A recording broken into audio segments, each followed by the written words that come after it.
расман муҳориба дар вазни 61 килограмми UFC байни проспекти нави UFC Раул Росас бо рекорди 7-1 ва Теренс Митчелл бо рекорди 14-3 рӯзи 16 сентябр дар турнири UFC Fight Night. Ассалому алайкум дӯстон, хуш омадем ба шабакаи мо. Дар навори имрӯза барои шумо тозатарин ва муҳимтарин хабарҳоро аз ҷаҳони ММА омода кардем ва боварӣ дорем ки навор ба шумо писанд меояд. барои ҳамин наворро то охир тамошо кунед. мо боша оғоз мекунем.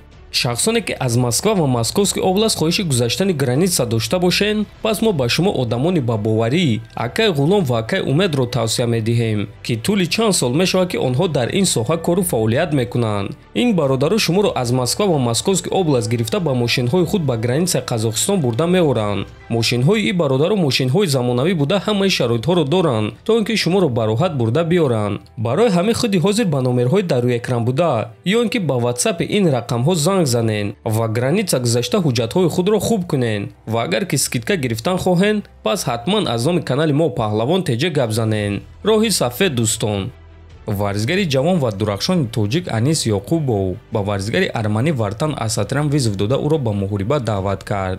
Анис дар саҳифаи инстаграми худ ана ҳамин аксро гузошта чунин суханҳо навишт: муроҷиати ман ба Вартан Асатрян, ман туро ба октагон даъват мекунам то ин ки ҳамчун варзишгар ва ҳамчун мард суҳбат кунем. на ман, на дастаи ман ягон вақт одам, мардум ва миллатро пас намезанем. мо аз ин кор болотарем, чунки барои суханҳое ки ту мегӯӣ бояд ҷавоб дод. СА рафтем, навиштааст Анис. хотиррасон мекунем ки ҳам Анис ва ҳам Вартан дар як вазн баромад мекунанд ва муҳорибаи онҳо дар ин вазн маънои калон дорад. ҳамчунин ногуфта намонад ки аллакай ҳамдастаи Анис Аъзам Ғафоров Вартанро шикаст додааст ва ҳамчунин худи Аъзам низ ба Вартан ҷавоб дод, аммо ҷавоби Аъзам хеле кӯтоҳ буд. ӯ дар саҳифаи инстаграми худ ана ҳамин аксҳои муҳорибаро гузошта фотоотчёт навишт ва ҳамин гуна Аъзам боз як маротибаи дигар фаҳмонда дод ки дар муҳориба ӯ бо ин аблаҳ чӣ корҳо карда буд. худи шумо дӯстон муҳорибаи Анис Ёқубовро зидди Вартани аблаҳ дидан мехостен ё не? метавонед фикротонро дар комментария нависен. мо боша мегузарем ба дигар хабар.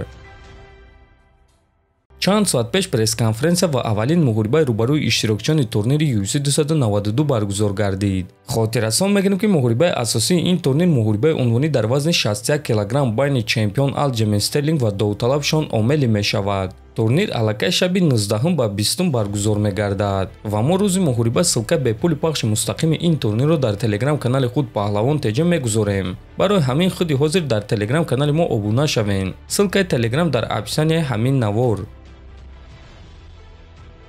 шаби гузашта сомонаи спорт ин Таҷикистон суханҳои мураббии Муин Ғафуров Нима Масариро оиди муҳорибаи Муин ва рақибаш чоп карданд ва биёед мебинем ки мураббии Муин чӣ гуфтааст.